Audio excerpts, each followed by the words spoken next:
Hello friends, आज इस video में हम सीमेन S7-400 के, जिसको हम लोग सीमेटिक S7-400 बोलते हैं, उसके जो मॉड्यूल होता है उसके अंदर क्या क्या कंपोनेंट होता है उसके बारे में आज हम लोग देखेंगे। बेसिकली आज हम उसके पावर सिस्टम, जो उसका पावर सप्लाई है, उस मॉड्यूल कार्ड के बारे में डिटेल में देखेंगे। बाकी सारे कंपोनेंट्स के लिए मैं अलग वीडियो बनाऊंगा, ठीक है, क्योंकि ये एक मेजर पार्ट है इसका पावर सिस्टम का, तो हम लोग इसके लिए एक सेपरेट वीडियो बनाते हैं। इसमें जो सबसे पहले पावर सप्लाई जो है, इस पर दो तरीके से आता है दोस्तों। एक बैटरी के थ्रू आता है, जिसे दो इस तरह के बैटरी आप देख रहे हैं यहाँ पर, ये दो बैटरी के थ्रू, और एक जो है हमारा SMPS के थ्रू आता है। यहाँ पर दो SMPS लगे हुए हैं दोस्तों, दोनों इसके साथ अल्टरनेटिव में लगे हुए हैं, ठीक है। अगर एक सिर्फ फ्लेक फेल करता है तो दूसरे से सप्लाई कंटिन्यू रहता है, ठीक है। तो इसके बारे में हम लोग डिटेल में देखते हैं दोस्तों, ये जो पावर सप्लाई है उसके बारे में। सबसे पहले जो सीमेंस सीमेटिक S7-400 में जो पावर सप्लाई यूज़ होता है उसका जो हम लोग नेमिंग करते हैं वो है PS407 सीरीज़ है। 10AR, आर यहाँ पर बताता है दोस्तों रिडंडेंट सिस्टम, ठीक है। ये रिडंडेंट सिस्टम के लिए डिज़ाइन होता है। रिडंडेंट सिस्टम का क्या मतलब होता है कि इसमें देखिए पावर सप्लाई दो सिस्टम दिए हुए हैं, ठीक है। पहला ये है और दूसरा ये है, ठीक है। तो इसमें क्या होता है, इसमें से कोई भी एक पावर सप्लाई अगर ऑफ होता है तो दूसरा उसकी जगह ले लेता है, ठीक है। इसलिए यहाँ पर दो दिए हुए हैं, ठीक है।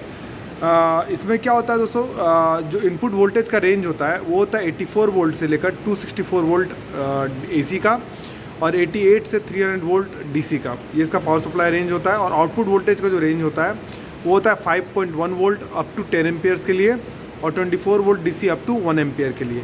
इसमें देखिए दोस्तों, और एक नंबर यहाँ पर दिया हुआ है, आप पढ़ सकते हैं इसको, 407 0XR02 0AA0, ये बता रहा है दोस्तों, ये बता रहा है आपका इसका MLFB नंबर।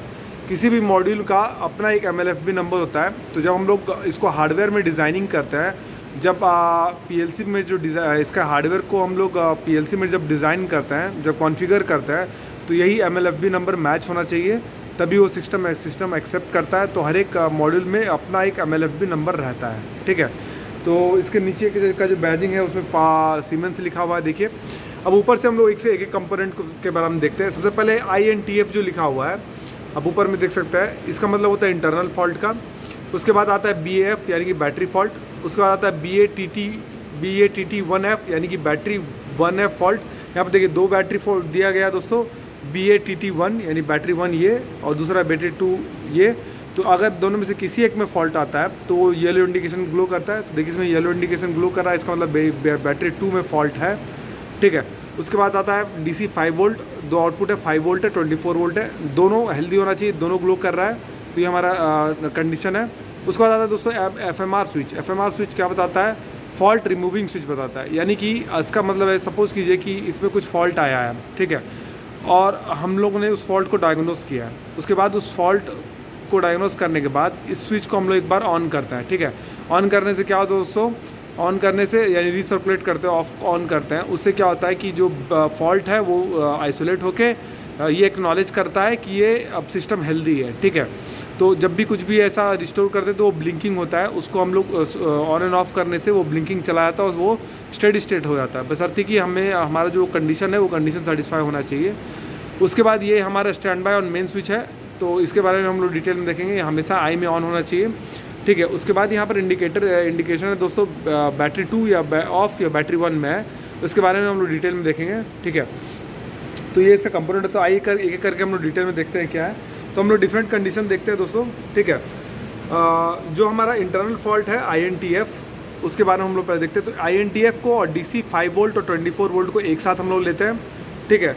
इसको एक साथ कैसे लेते हैं दोस्तों, अगर देखिए INTF यानी इंटरनल फॉल्ट 5 वोल्ट DC या 24 वोल्ट DC कोई ग्लो नहीं करता है। जैसे यहाँ पर आप देखिए दोनों ग्लो कर रहा है, 5 वोल्ट का भी ग्लो कर रहा है, 24 वोल्ट का भी ग्लो कर रहा है। तो मतलब कि अगर ये कोई भी ग्लो ना करे, यानी INTF और DC 5 वोल्ट और DC 24 वोल्ट, इसमें से कोई भी ग्लो ना करे, तब से क्या मतलब होता है कि या तो हमारा जो स्विच है वो स्टैंड बाय में रखा हुआ है, उसको हम लोग आई में ऑन करते हैं, ये गलती से स्टैंड बाय में रखा गया था तो उसको हम लोग ऑन करते हैं। या फिर ऐसा हो सकता है कि लाइन वोल्टेज सही नहीं है, तो लाइन वोल्टेज को हम लोग चेक करते हैं। या फिर पावर सप्लाई का जो मॉड्यूल है वो ही डिफेक्टिव है, ये जो मॉड्यूल है इटसेल्फ डिफेक्टिव है, तो इसको हमें चेंज करना है। तो ये हमारा एक इंडिकेशन है।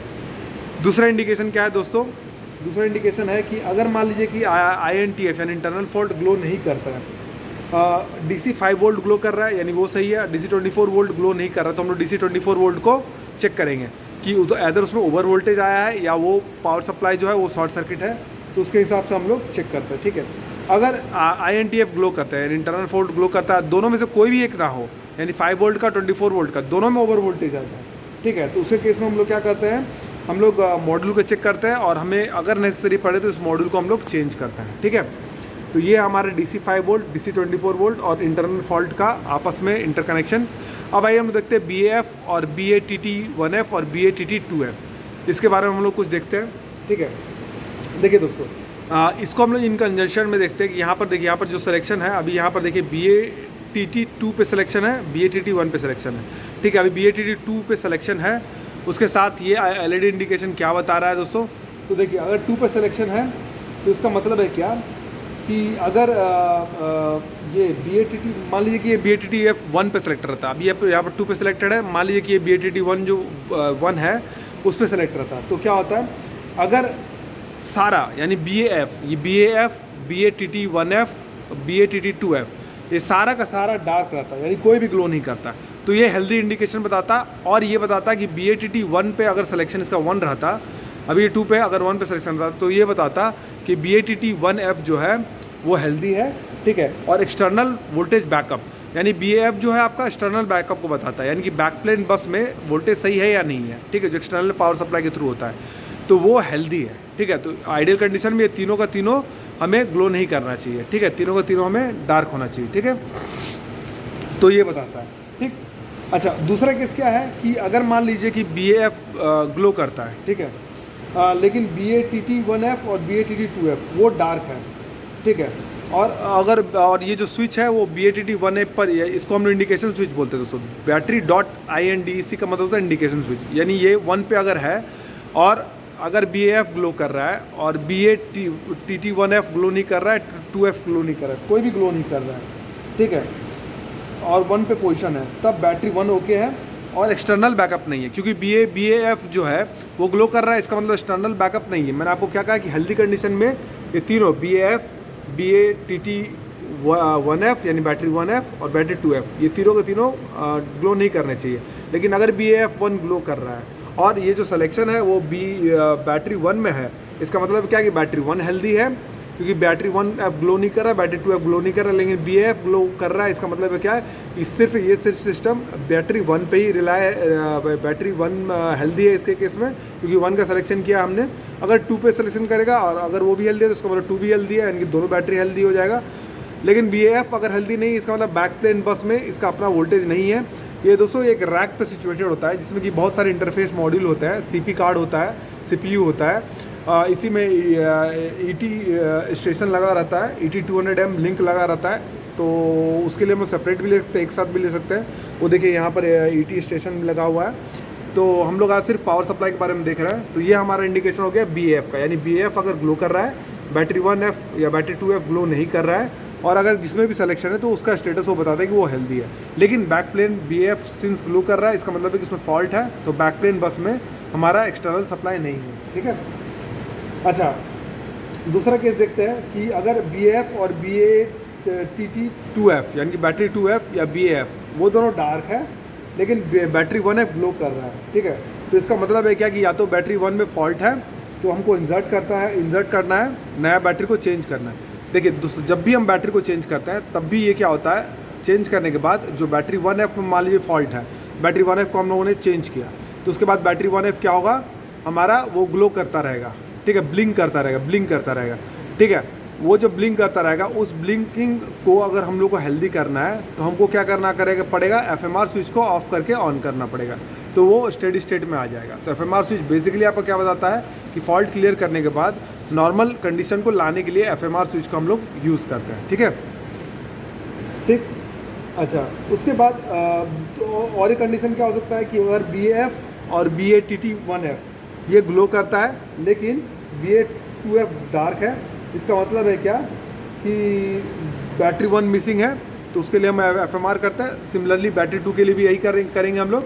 अगर BAF डार्क है, बैटरी 1F डार्क है, तो बैटरी 2F में फॉल्ट है, तो बैटरी 2F जैसे यहाँ पर जिस तरह से इसका कंडीशन दिखा रहा है कि वो येलो लाइट ग्लो कर रहा है, इसका मतलब बैटरी 2 को चेंज करना होगा। जब हम लोग बैटरी 2 को चेंज करेंगे तो दोस्तों, तो इसको हम लोग बाहर निकाल लेंगे। नया बैटरी जब डालेंगे तो एक बार FMR स्विच को ऑफ करके ऑन करेंगे तो वो ब्लिंकिंग से वो स्टेडी स्टेट में चला जाएगा। ठीक है, तो ये इसका कंडीशन बताता है।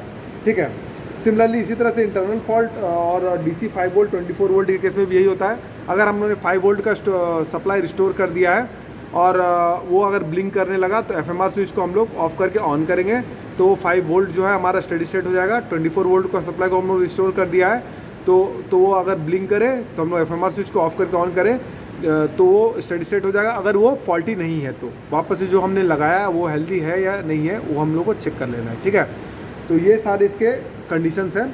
अच्छा दोस्तों, एक और क्रिटिकल कंडीशन इसमें ये आता है कि अगर 5 वोल्ट ऑन करने के बाद 5 वोल्ट और 24 वोल्ट जो यहाँ पर जो दिखा रहा है ग्रीन इंडिकेशन, ये अगर 1 से लेकर 3 सेकंड तक डार्क रहता है तो इसका मतलब है कि पावर मॉड्यूल जो है वो स्टार्टअप नहीं लेगा। तो इसका मतलब आपको ये भी श्योर करना पड़ता है कि 5 वोल्ट और 24 वोल्ट का जो सप्लाई है वो हमको हेल्दी रखना है, किसी न किसी तरह से हम लोग को हेल्दी रखना है। ठीक है, तो ये इस तरह का इसका टोटल सिस्टम है दोस्तों। सिमिलरली अगले वीडियोस में हम लोग इसके CPU के अलग अलग फंक्शंस के बारे में और CP कार्ड के फंक्शन के बारे में जानेंगे कि एक्सटर्नल कार्ड होता है CP4431 और किस तरह से ये रैक में कम्युनिकेशन होता है, बैक प्लेन में किस तरह से कम्युनिकेशन होता है, इसके बारे में हम लोग देखेंगे। ठीक है, कैसे इथरनेट और प्रोफिबस कम्युनिकेशन होता है इसके बारे में हम लोग देखेंगे। तो ये हमारा आज इसके पावर सप्लाई का सेगमेंट था। तो आई होप कि आपको वीडियो पसंद आएगा और आपके सारे डाउट क्लियर होंगे। ठीक है, तो यही हमारा इसमें कंपोनेंट्स है। तो मिलते हैं आपसे अगली वीडियो में, तब तक के लिए आप इस चैनल के साथ जुड़े रहिए। धन्यवाद।